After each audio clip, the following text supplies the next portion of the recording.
Okay, we are recording. Welcome everyone to the second webinar in our series around the International Handbook. My name is Laura Kennedy. I'm an assistant professor in the School of Education at Northern Michigan University, and I am a web manager for the SIG.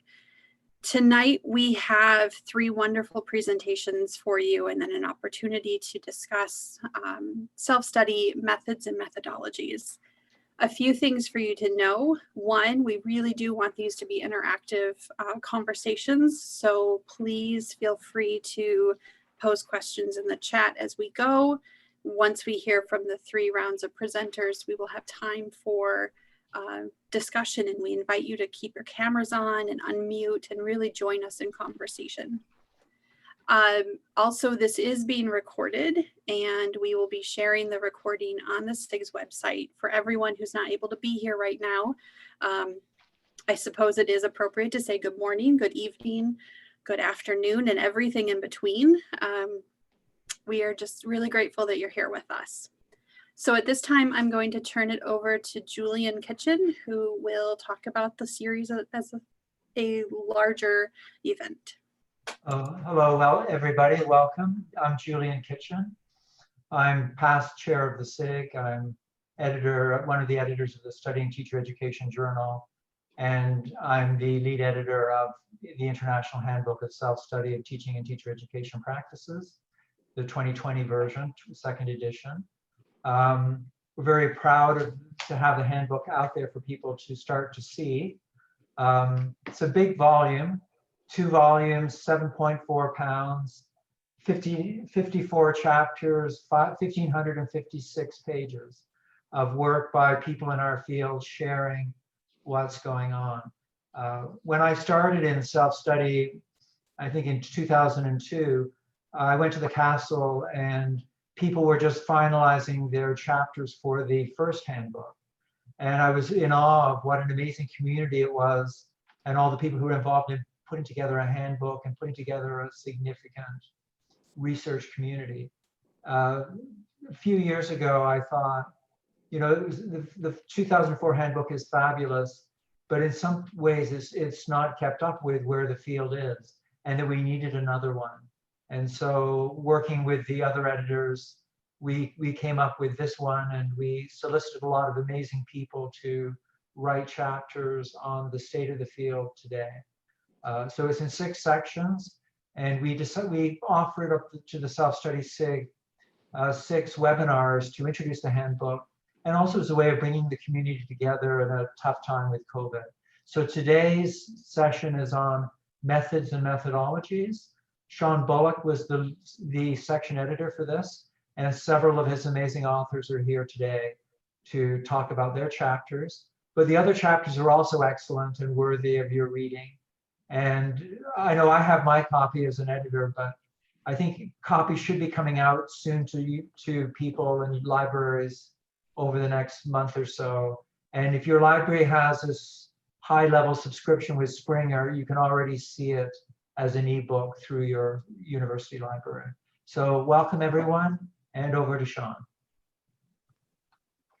Great, thank you very much, Julian, and just a big thank you to everybody who's here and who's joining us. I can't say how good it feels to see people's faces and see people's names, and I think, as has been pointed out, I think it's just a wonderful opportunity for us to get together and celebrate some of the work that's been done, but also recognize the importance of the community that's always been one of the key attractors for me to self-study as a group and as a set of wonderful colleagues. So my thanks again. If I could ask for the next slide to come up, please. And I'll be highlighting some of the work of the authors that you just saw towards the end of my talk. But I wanted to begin as a section editor by just acknowledging that I've entitled my section of the presentation, Navigating the Pressures of Self-Study Methodology, to match the title of the opening chapter for my section of the handbook. What I did not include, however, was the subtitle, Constraints, Invitations, and Future Directions. So my thesis here is and was that self-study has, in most senses of the academic term, arrived, and no longer has some of the same sorts of challenges that it had when the field was founded and fought for in the 1990s. And that's not to say that there are no struggles to be had, nor is it to say that the road ahead is easy, straightforward, or even linear. But as a historian, I'm forced to consider the fact that self-study as methodology has a substantive history now, a history found in publications, in journals, in books, in friendships, critical and otherwise, conferences, invisible colleges, and a castle masquerading as an international study center. There are certain constraints because we've developed in particular ways over the years, but there are also certain invitations for future work that perhaps were not available until relatively recently. May I have the next slide, please? Many of these issues are taken up in multiple places in this handbook and elsewhere. For me, it was a great privilege to be asked to edit a section on methods and methodologies, a privilege that soon gave way to a particular kind of panic as I struggled to think about what we might meaningfully contribute as a collection of authors to the methods and methodological underpinnings of self-study, considering the foundational work that had been done. I was surprised by some of the answers, or if not answers, then at least directions that I encountered. I was not at all surprised by the originality, rigor, and significance of the work of the authors of this section, and I'll highlight some of their major contributions shortly. To begin, though, I want to highlight the 3 points on my initial slide with a confession. The first question is the one that haunted and still haunts me. How might we build on the work that has been done in the field, whilst avoiding complacency and setting a meaningful set of challenges for the road ahead? There's been a lot of good work done about methods and methodologies in self-study. There have equally been a lot of conversations about trustworthiness, starting self-study, hybridity, visibility, rigor, and setting one another's work. As I read first the drafts and then the final chapters, I found myself wondering about the shifting sands in self-study methods and methodology more generally than my colleagues were exploring, particularly around critical friendships and collaboration. And so I turned to a conceptual metaphor that I developed from a lifetime of experiences as a learner and teacher of martial arts. Recognizing that my nearly 4 decades of experience in this so-called non-formal system of education has had more of an impact on how I think about learning and teaching more significantly than any other set of experiences I've had, is part of what Pinniger and Hamilton would refer to as a moral, ontological commitment to the work. And so with your indulgence, I'm going to entreat you to think about a concept known as stringere, a term that is often casually translated from Italian as pressure, but more usefully, at least in swordplay, conceptualized as an interplay between constraint and invitation. Within Italian traditions largely developed in the Renaissance, stringere highlights the placement of one's sword relative to one's opponent's sword. With every constraint, there is an invitation, and the interplay between these two creates a certain logic in encounters. And now I'm going to make full use of the video affordances by asking you to imagine that this arm here is a sword. And so if I were to adopt a guard that in Italian we refer to as corta, you can see that the outside line here is constrained. It would be difficult for an opponent to land a blow. But you can also see that my inside line is an invitation. It's completely open. And if I switch over to what the Italians would call seconda, I've blocked the inside line, but invited a problem on the outside line. And so very simply, one might look at the dynamic interplay just between these two guards, quarta, seconda, and recognizing that what is a constraint for one is an invitation for the other, and vice versa. I'd like to point out that stringere requires a student of swordplay to always be mindful of openings created by closings, and by extension to employ this knowledge strategically. One possible way of interpreting this concept, which is used extensively during my studies, is that any constraint places one on the motion of one's opponent's sword is an invitation for them to move differently. And so in analyzing how the concept of pressure analyzes the way I think about self-study, pressure, again, a loose term for stringere, I was drawn immediately into thinking about the dynamic nature of how different pressures develop, increase, decrease, and redevelop over the course of any self-study work that I've done. Be it through critical friendship or through some other sort of collaboration, I've never had any experience in self-study that was free of pressure, or an experience that always subject to the same constant pressure. I'm also mindful of the tendency to associate the word pressure in English with negative experiences. We speak of feeling pressure at work, pressure to meet a deadline, pressure to move out of our comfort zone. But thinking about contributions to this handbook, however, made me realize the extent to which I think about pressure or stringere from my lifetime of education in martial arts. For me, pressures in research methodology and in martial arts can be modeled in similar ways. I would argue strongly that self-study methodology requires a management of pressures that can be productively understood through the lens of stringere, the language of constraints and invitations. Critical friendship might be understood of a space of negotiations subject to constraints and invitations, both of which shape and reshape pressures incumbent on those doing self-study work. Constraints and invitations, stringere, pressures, reminds us that deciding on a particular trajectory both closes down certain avenues while simultaneously opening up possibilities. A skilled practitioner or skilled self-study methodologist is conscious of both constraints and invitations and plans accordingly. May I have the next slide, please? Very briefly, I wanted to turn to the notion of creatogenic ecologies to highlight one of the limits of the metaphor I've just spent a few minutes developing. I would argue that stringere or pressures offer a creatogenic ecology because they require one to understand how constraints and invitations operate in a given situation. I'm beginning to realize just how much prior experiences drawn from my personal history have challenged me to navigate the complex pressures of self-study methodology, and how important it has been for me to give way to new experiences, as we would say in jiu-jitsu, new ideas, shifting pressures, and the ontological demands of a robust reflexive practice. Final slide, please. Or next slide, I should say, pardon me. So I'm going to now say far too few words about the fantastic authors in this section. And I invite you to consider my very brief one-line summaries of each chapter. Early chapters focus on the nature of the methodology itself, with a particular focus on what it means to be a hybrid methodology and how self-study researchers might live their commitments to quality and trustworthiness in the shifting grounds afforded by self-study methodology. Middle chapters explore the different opportunities and possibilities for beginning to engage with self-study methodology as a newcomer, before moving on to robust considerations and analyses of the methods afforded by self-study and the concept of methodological innovation within our practice.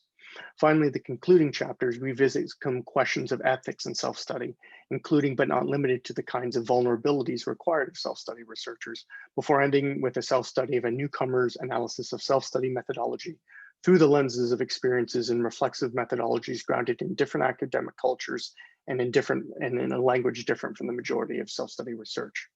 I would argue that our section together challenges us all, regardless of experience, to consider carefully the roles in which foundational concepts such as collaboration, critical friendship, hybridity, and trustworthiness contribute to the selection of methods and the development of methodological inventiveness in producing ethical, high-quality self-study research. So that brings me to the conclusion of my section. We're going to move on now to Tim Fletcher, who's going to talk to us about self-study as hybrid methodology. Take it away, Tim. Thank you, Sean. I knew there was a physical education teacher in there, in you with that demonstration. So thanks very much for that. My name's Tim Fletcher. I'm at Brock University in Canada, coming to you from my basement here in Grimsby. I have a puppy and 2 young children upstairs, so apologies in advance if things seem a little rowdy in the background. Sean asked me to write the chapter on STEP as hybrid methodology, and at that time when Sean had asked me, I had an idea of what that might mean and why that specific term was being used.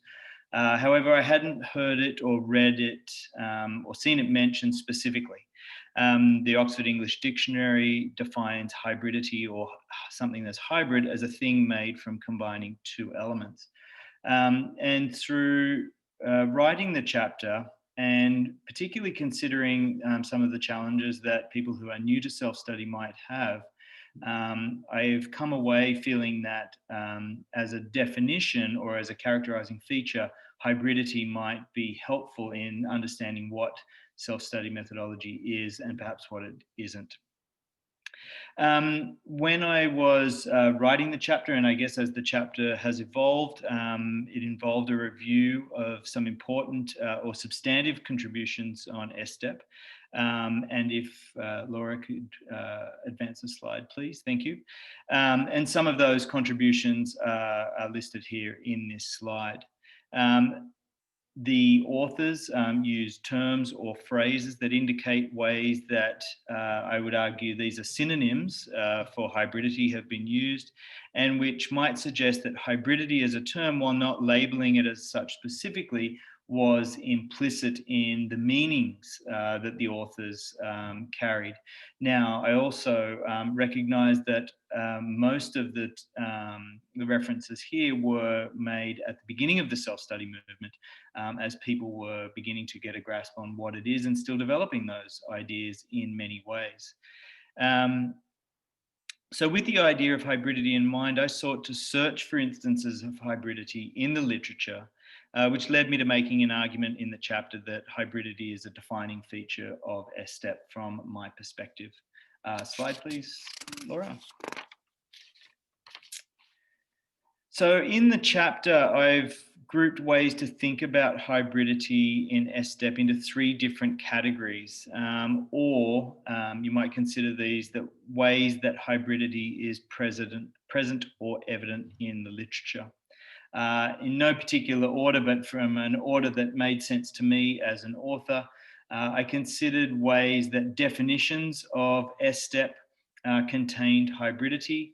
If you look at definitions back to Hamilton Pinnegar in 1998, some of the chapters in the original handbook, and how we think of self-study, particularly the notion of the self in practice, that hybridity was present in many ways of thinking about or defining hybridity. From a philosophical perspective and how we arrive at definitions as well, issues of ontology and epistemology, although some authors may talk of one more than the other, it seemed that the two were inextricably linked. I don't claim to have any expertise on discussing ontology and epistemology, but I'm very glad that Stephanie is on the call here, because the work that she had done was really helpful in getting me to see those ideas, particularly in grounding ontology as driving the epistemological bus, as she and Marilyn Hamilton said in one of their chapters. Another way was methodological hybridity. And one of the questions that I get asked, and I'm sure many of you get asked as well, when we're asked what is self-study, the term mongrel comes up, but is it similar to action research? Is this just narrative inquiry? Is it autoethnography? And quite often the answer, at least that I give, is that it's a little bit of everything. And again, one more than the other at certain times.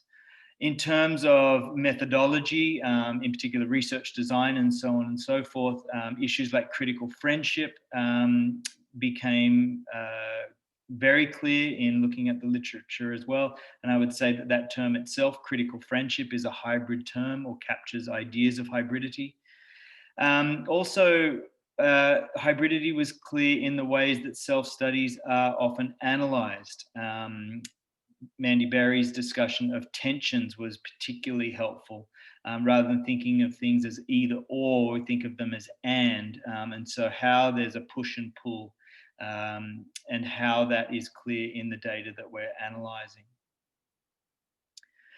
The last section or category, if you like, that I looked at, and this was by no means exhaustive, but in terms of theoretical hybridity, I tried to look at theories of the self or theories of identity. I see those very much as linked, and also theories of practice.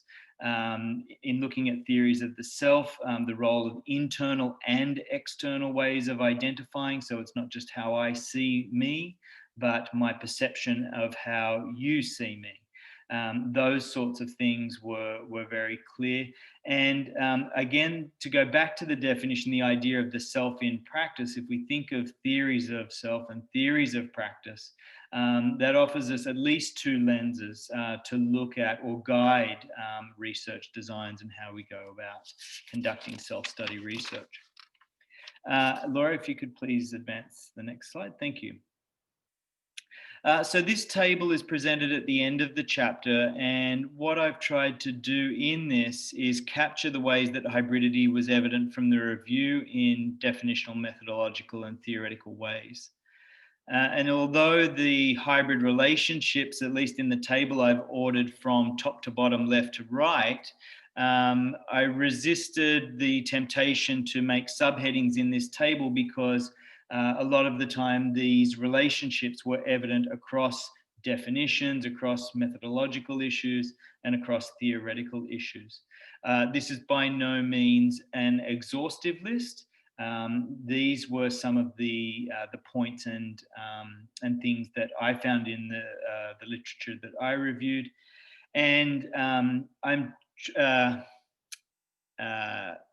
trying not to get ahead of myself or to try and be too clever, but I think the role of the hyphen in these relationships might represent hybridity or the role of self-study researchers. So we occupy, if you like, the hyphenated space, which, to go back to the slide a couple of slides ago, that idea of betweenness, having our feet in two worlds.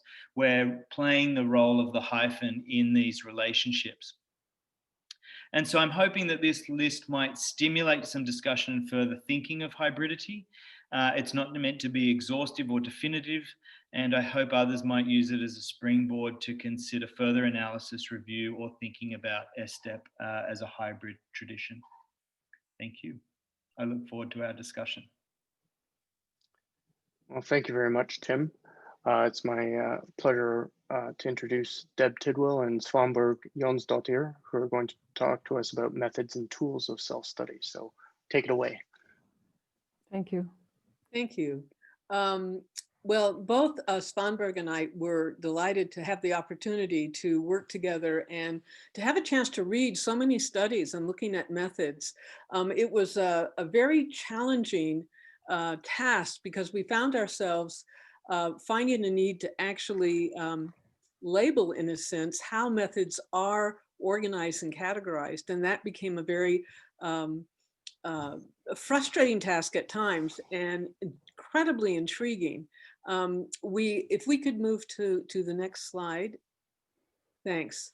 One of the things we needed to discover first and foremost was, in looking through and reading so many studies in self-study, how are we defining methods? And as simplistic as sound, it's actually a complex process to really determine a definition for methods. We came up with methods are those elements made visible through the explicit discussion, and I'm underlining explicit because that became an issue for us in examining wonderful studies, but they were not explicit enough in their discussion of data collection and data analysis. And in that sense, it limited the studies that we could actually report, because we wanted our chapter to reflect the methods, not only what are the data, but how are those data collected and how are those data analyzed. So we had three specific foci in the methods. What is being gathered, the data to answer the theoretically grounded research question or questions within the study, how that data are gathered, and the process by which that data are analyzed. So that became what we were really intentionally looking for in all the different studies that we read. And it was a wonderful opportunity to read a fabulous set of literature on examining practice. We did, in our process, come up with labels of a sort, but we used researcher language, and we also looked for what we thought were themes, if you will, across the different kinds of research and across the kinds of data methods that are used, and how that data are defined. And we characterized verbal sources as a type of narrative, because there were Do you want the next slide, Deborah? Well, I hadn't planned to, but sure, let's go ahead. Sure, that's Okay. great. Sorry. No, that's fine. Narrative inquiry was one that we did characterize as verbal data sources as a type of narrative. And there were many different ways that researchers used verbal sources where data were reflected through language. And using story as data is an example, and one I'll talk about is narrative inquiry, using story as data. And we were very cautious in the term of narrative inquiry as we were pulling together, how should we discuss when people are using stories? There is a very specific text-based data used in self-study.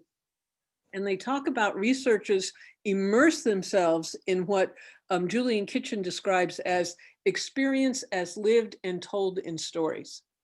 And it is the study of experiences of story that's seen through across several self-study research studies. And so we found that this particular focus on narrative inquiry using story as data was a great example of showing how the theoretically grounded question actually leads to the data source and the analysis of that data. And so as we were working through our data sources, our different research, we saw that using dialogue in self-study was also a way, both in verbal form where it was recorded and either transcribed or listened to again and again and discussed for meaning from the oral rather than the written. Using journals in self-study, and especially different types. There were multiple formats that were used, and often it was with colleagues using reflective journals to talk back and forth in their journals to themselves and sometimes to colleagues about their understanding about practice. Using interviews in self-study, and there were many different types of interview. And one of the ones I found extremely intriguing was a self-interview that was used to ask oneself questions and to respond to those questions at different times in the process of their practice. And using critical incident in self-study to understand the complexity of a particular moment in time that reflects the larger practice. Autoethnography and co-autoethnography as a source of narrative inquiry, and multiple sources of narrative and text-based data within a study. In the arts-based self-study research, we were talking about creative data and creative representation. And Weber argues that the use of arts-based methods enables researchers to cast a wider net during data collection and after through a range of valuable lenses for analyzing experiences in meaningful ways. And what I thought interesting about the arts-based methods is that it reflected a need to further express understanding that represents the social, cultural, meaning-making contexts from which their experiences or their engagement are derived. So it enabled researchers to better reflect the actual context in which they were in.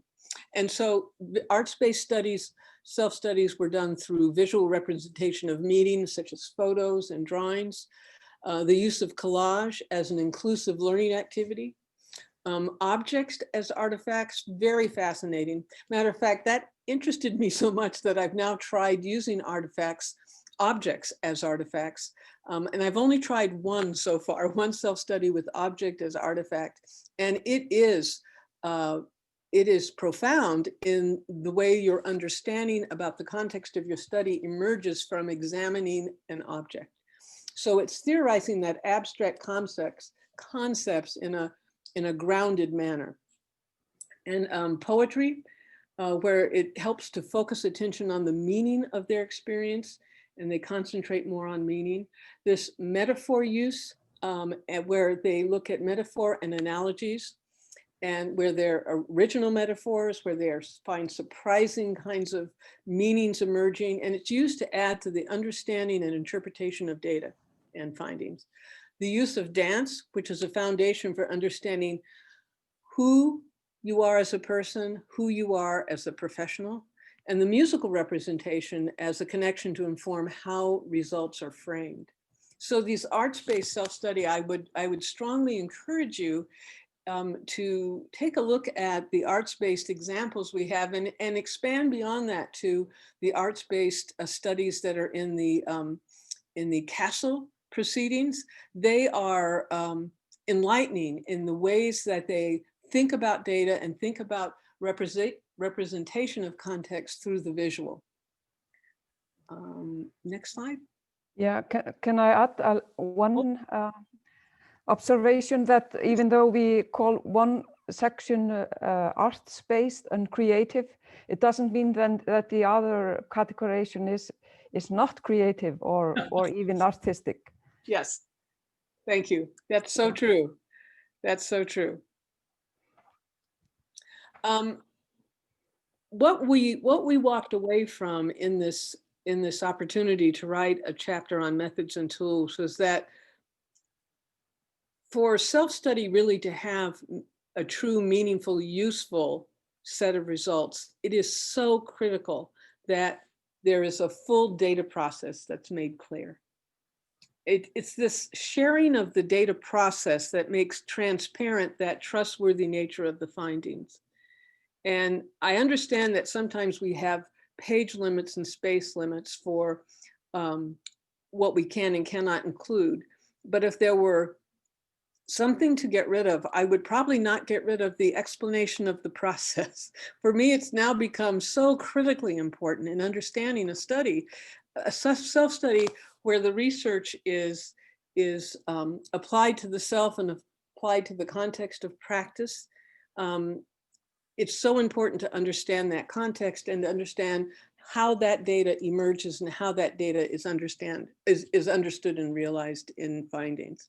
So self-study research must include theoretically grounded research questions, of course, but clear articulation of the data choices and collection process. And man, it sounds like we're nagging at people, and we don't mean for it to be that way, but this is what we walked away from in looking at all these wonderful studies. We kept asking for some, could you just tell us a little bit more? We'd love to include you in our chapter, but we can't because we don't really know how you actually did collect that data and how you analyzed it. And then a clear explanation of the data analysis process is so helpful.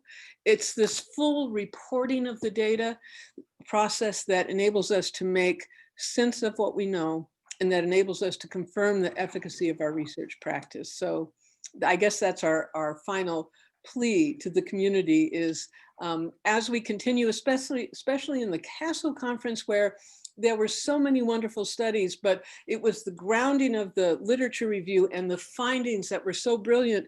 And there wasn't room really to talk very much about the actual process of the data collection and analysis. And I'm going to move forward in a push for us to flip that a little bit and have a shorter lit review, a shorter findings, and a longer and more in-depth discussion of that data collection and that analysis process. That's it. Thank you. Well, thank you. Sandra, did you have any closing comments? I would just like to add that even though the chapter is rather long, we did what we could, and we did cover about 800 works, if that's the correct term, in our data collection. Yes, thank you. And it was really fulfilling for me and educational. So I thank you for the opportunity to do this. Well, thank you very much. I think we've had a hint at a theme for a future Castle Conference, perhaps a subtle hint. Let's now move on to our. We're going to move on to our open discussion, which I think is what we're one of the things that we're all looking forward to. But Stephanie has very kindly agreed to offer some initial prompts and to help moderate the discussion. So over to you, Stephanie, and thank you very much for the co-authors and presenters. That was a brilliant tour de force that I just had the pleasure of listening to. So thank you very much. And over to you, Stephanie. Eliza, did you want to do the book drawing at this point? Hello, my name is Dr. Eliza Penninger. Yes, I happen to be also the daughter of Stephanie Penninger. I just want to. But we don't share genetics. So when she goes, Eliza, in that mother tone, now you know why. Well, I want to first ask everyone to please check the chat and sign the sign-in form online for our chance to win a book from Springer, those generous people who help keep us published. And later on, I'm going to draw out a name from all those people who submitted, and we'll see who gets to go home with a lovely book. So check the chat and sign in now. This is your last chance. Thank you. Okay, we have some questions for Tim and we have some other questions, but I'm wondering if we might start with a question for Sean. And if no one else has a question for Sean, I have one. But does someone else have a question for Sean? Just unmute and ask it.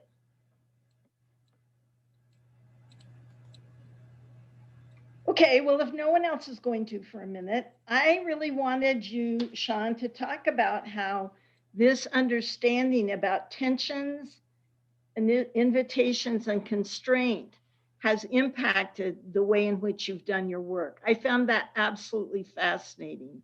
And it reminded me of a lot of discussions I've had with Mary Lynn about other things. But so talk a little bit more about that while someone else comes up with a question for you. Well, thanks very much for the question, Stephanie.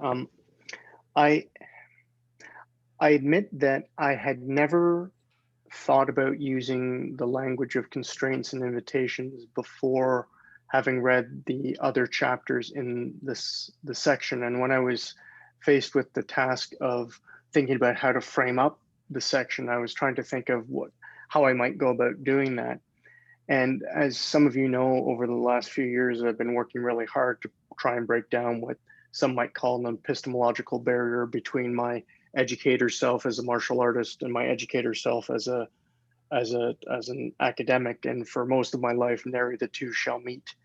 And I've been trying to bring them closer together. And as I was trying to think about a way to frame up the chapter, we happened to be engaging in a process of teacher renewal and professional development in the martial arts organization I was involved in.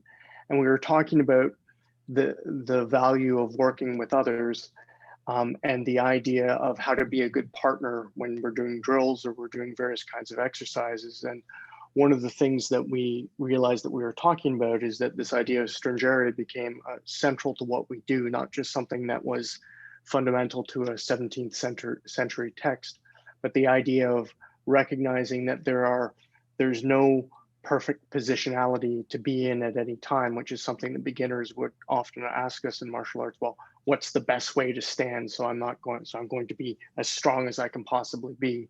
And our response was invariably that whatever stance you take, you're going to be off balance from other perspectives.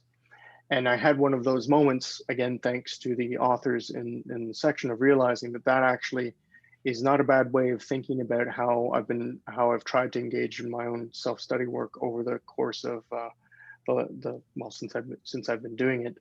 That every time I was writing about a situation that was putting some sort of pressure on me from either from myself or from institutional constraints or what have you, that there's actually an invitation to engage in a different kind of thinking. And I never made the connection about the link between those two things, again, until I was thinking about this work. So it's been highly motivating, and perhaps another use of the hyphen the hyphen space that Tim was introducing us to before. Does anyone else have a question for Sean about this? Go ahead, Katie, and then Christy. Actually, I had a question about hybridity. We'll get to that in a minute. Okay, Christy. This is more of a wondering than a question, so forgive me. But as you were talking about the affordances and the, what was the word for this one? Constraints. Constraint and invitation, yeah. I was thinking about story and, how it's those conflicts and tensions that drive the story forward and drives the action forward. And the meaning between events, or the connection between events, is where we find meaning. And I was just wondering if, like, in the space between the constraints and the affordances, that hybridity, that hyphen, is that where the meaning, do you have thoughts about like that in relationship to meaning making? Are we, you said we kind of embody that space, or maybe that's what I heard. Are we like meaning in motion in that sense? Or again, just a fuzzy wondering, but I was making that connection to story and to narrative, and just curious about your thoughts. Thank you for that, Christy. That actually has helped me to think about a piece that I'm working on right now for another another outlet. But one of the things, if I can go back to again to the martial arts metaphor, is that as you become more of an, if you like, an expert practitioner, for lack of a better term, is that actually what you start to learn is to live within the Stern area a little bit more. That you're not being, that you're deliberately trying to provoke particular kinds of invitations by thinking about the way that you're going to position yourself, because you're interested in engaging particular kinds of actions and reactions.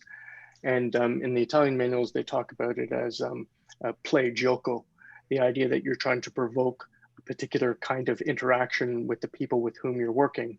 They also use metaphor of teachers and students. So if somebody asks you a question by making a particular invitation, what is your response going to be? So just to build on your wondering a little bit, or to add to your wondering a little bit, one of the things that I'm wondering now is that how is that helping me to think both about ideas of hybridity, but also this sort of fundamental idea that, as Lachlan told us many moons ago at this point, that the self and self-study doesn't imply a solitary kind of work, and as Lebowski would say, self-initiated and focused, but not solo, as it were. So the other thing I'd say is just starting to think about the role of text as acting within sort of a critical friendship, collaborative kind of bit, as I'm, for example, my practice trying to connect to histories that are practices that are centuries old at this point through text and the interpretation of the colleague. Thank you. Okay, let's, so Leslie, do you want to ask your question of Tim? Leslie. Hello, everybody. Yes, thank you, Stephanie. Yeah, we kind of chat, but I wanted to, if you could expand on that table. I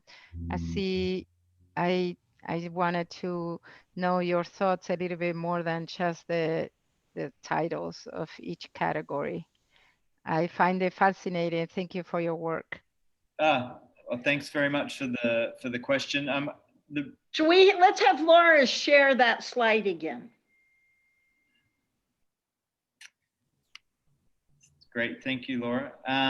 The reason that I chose to use the slide here, we had a limited number of slides that we could use, but I thought for people who may not have read the chapter yet and were looking for a summary, and that's, I think, what the table represents from my perspective. It's present in the conclusion of the chapter and just sort of captures a lot of the different ways that I saw hybrid relationships as being evident or apparent in the literature that I reviewed. And so if you start at the top left with self in practice, I mean, to me, that's a fundamental part of any self-study work. But not just that, like the ways that the community itself is thought of in hybrid terms as something that's grounded on methodology, but now there's more that's coming out about self-study as a pedagogy for professional development of teacher educators. So it's methodology and pedagogy, for example.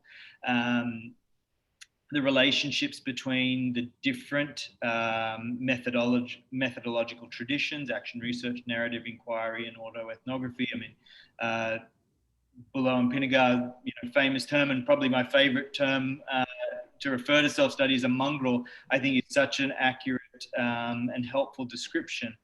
But also like the way that I viewed identity, like Jenkins talks about the intersection of how we identify internally and externally. That's where identity happens.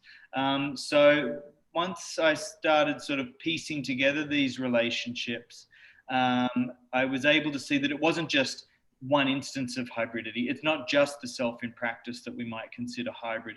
There's all of these other ways that might be considered as well. And I saw that Marin, apologies Marin if I'm not pronouncing your name correctly, about hybridity becoming a lived reality for teachers who are researching their practice. You know, I have there in the table the relationship between teacher to teacher educator. Am I a teacher? Am I a teacher educator? Am I both? Am I a teacher or teacher educator, or am I a researcher? And I think we would quite confidently say we're both. But how we come to terms with the feet in two worlds, maybe where that meaning making happens, the depth of understanding, the insights happen, and so on and so forth. Well, I was going to turn to Marin's questions, so you already did that. Does someone else have a question? Oh, Katie does. Hi, Tim, I enjoyed your presentation, and I'm really excited to see the focus on the issue of hybridity, which I always have thought has been a really interesting aspect of self-study, something that really has always attracted me. So I wanted to ask a little bit more about the theoretical aspect of hybridity. So can you talk a little bit more about the theoret? I haven't read the chapter yet. I'm excited to, but can you talk a little bit about the theories of hybridity that you mentioned there? And have you brought in, maybe it's a two-part question, have you brought in any theories of hybridity, right? So ones that might take, you know, that actual hybrid like onto epistemological approach? Yeah, thanks, Katie. To be honest, I feel like that was the weakest part of the chapter from my perspective. And if I reread the chapter again, and I might approach it a little differently in terms of how I think about the role of theory as and its use in a hybrid way. Like I could think of using multiple theories, for example, or conceptual frameworks or concepts in and of themselves. I limited the focus, I suppose, in the theoretical discussion or the theoretical section of the chapter to theories of self and identity, which is like I was sort of trying to explain how theories of self and theories of identity, most of which, not all, most of which seem to agree or carry in and of themselves a hybrid view of identification, not just how I view myself, but that internal, external. After having read some things since writing the chapter, I'd probably expand that a lot more. Like I know, you know, new materialist frameworks, for example, that you're writing about. I didn't address that. If I was writing the chapter now, that would be something that I would certainly introduce and consider and add to that. Theories of practice, when theoretical considerations of hybridity in practice, I think that was where I was looking more at the role of the researcher. So, and that's where I started to think about learner, researcher, teacher, educator, researcher, occupying two worlds. So how and where is practice occurring? So I think that is ripe for expansion and new ways of thinking about self-study, reviewing self-study, and also advancing self-study. I also think in saying that there are probably, I think, theoretical considerations of STEP work have been fairly limited. Like it seemed to be a lot of social constructionist type frameworks, socialization, communities of practice, and those sorts of things. That's not to say that those are bad or inappropriate, but it's just that there's a lot of scope for other considerations and insights. Thank you, Tim. There's another question, but I want both you and Deb to answer this because I know because of Deb's experience, and Svanberg, feel free to pop in. So Luis asks, talk about some challenges in advising other researchers in their own self-studies. And I know both of you have experience with this, so.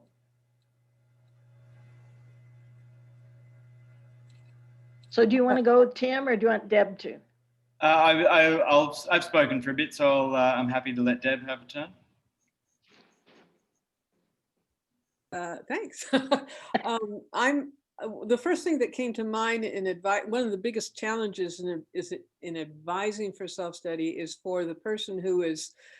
So I'm thinking if I'm advising someone on their self-study, they're newer to self-study, is to really understand and embrace conceptually self-study methodology, to understand what kinds of data are you looking at, and how would you gather that data and analyze that data. It goes back to what are you doing? Why are you doing it? What is the focus in the study of self? Because I've had a number of colleagues that I've worked with in self-study who really struggle to move to the self, that the biggest challenge for them is to step away from looking at other and moving into language of self, actions of self, context of self within their study, and also looking at others engaging with self. And that's probably one of the biggest challenges I see in advising someone in self-study. I no longer find it a challenge for people to do self-study. There are many venues to be able to publish with self-study research. And as Sean explained earlier, it is an established methodology. So I don't see a big challenge there, where a couple of decades ago, that would have been probably our biggest challenge, is to convince faculty that are starting that this is a methodology that would be recognized. There's the thing I was wanting to talk about just quick is the turn back to the self, so when you're trying to get them to take up the self, when they get to the end and talk about, part of establishing validity and trustworthiness is you're talking to something that you're hoping will inform the conversation and research on teaching. But at the same time, you want to turn back to how it impacts you and how it impacts your practice and how it's evident there. And the other part that I think is really hard that's attached to that is that recognizing that you have authority of experience, right? And that might fly in the face of what the rest of the research is saying, right? But because you're grounded in your practice, then you can stand with authority of experience to say what you're going to say, which I think feeds into what you were saying about one of your challenges, Deb, with getting them to understand the power of the self, which is the only reason I butted in. So who has a question for Deb? Because I have some questions for Deb, but no one else. Masha Bean did. Masha Bean had a question about. Oh, good, go. How remote learning has become the norm. Yes, I was going to ask you that. I'm so glad you brought that up. So, are you expecting more diverse approaches to emerge in self-study in the post-pandemic period? Well, I do see an interesting change that's happening on our campus, which probably is happening across other campuses, is this embracing both at the faculty level and at the administrative level of ideas of distance learning continuing once the pandemic is no longer with us. And some of the practices and things that we're doing to adjust to teaching in a virtual world, I think that's going to turn into data in a virtual world. So how different, or what different kinds of things do you see? Well, it depends on what's happening with the virtual world, but I was thinking about that for the last several minutes because I saw that posting and I was thinking, well, I mean, you're still looking at issues of language and issues of language being represented in different ways, perhaps. But I'm still seeing this thing of the verbal, and I'm still seeing this thing of the visual, perhaps coming together, the visual and the verbal together in a more virtual, but also maybe the artificial, if you will, not in a negative sense, but the creation of artificial kinds of data sources that represent, which then become very similar to visual representations, such as in drawings. So I don't know, I see that there can be some real changes happening, but I also am seeing when you're looking at data from a virtual world, you're still looking at issues of language and issues of visual representation. I just want to shout out for Leslie. Leslie is a specialty editor for Frontiers on a whole issue that's looking at studies looking at COVID and the impact on teaching and the impact on learning. So if any of you've got projects like that going, you need to contact Leslie and her colleagues and see if you have something they'd be interested in. Thank you, Stephanie. Okay, Deb, I also wanted you to talk about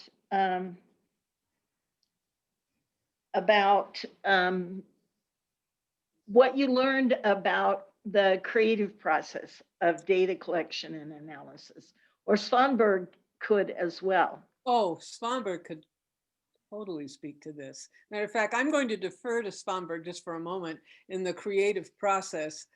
We have continued on our journey with visual representation as data and have looked at this idea of creative process for data collection, for data creation and collection, and for data analysis. But Svanberg, what would you say? Well, first of all, I was very impressed with the versatility of the approaches that people used in self-study, and also how much it helped to dig deeper or to see wider. So that was one of the things that I learned, that the self-study people, they were really creative, if you will. What was your question, Stephanie? I was talking about what you learned about analysis of artistic data and the use of artistic forms for analysis.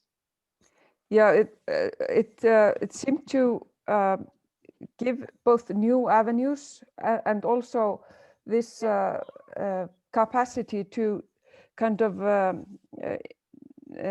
include feelings and include different insights into your data. If you were using, for example, artifacts, it spoke to you in a different way, and to the researcher and also to the reader. Right. And one of the fun things about Castle, Deb, I'm sorry. One of the fun things about Castle has always been people doing artistic representations of practice. And Deb's No Little Moments session was one of those. And I remember, Katie, I think you did something like that too at one of them, right? Am I wrong about that? I thought you did that anyway. I remember you doing this very fun sort of installation thing. Yeah, Katie, you and I remember we did the big material making thing when we did the new materialist. Yeah. Oh, we did theoretical hybridity. Yes. Yeah. Okay, that's the last question. Okay. I think we had a really good discussion. I also know that that anyone that you saw here or anyone who you heard in any of these chapters, emails are easily available, and we love to help people along. We love that. Okay, E. All right. So first of all, I want to say thank you for everyone who came and announce our fantastic winner. But before anyone else goes, remember, as you can see on your screen, that on December 10th, we are having our next webinar, which will be fantastic, just like this one was. So I hope you all come and show up for that. Okay, are we ready?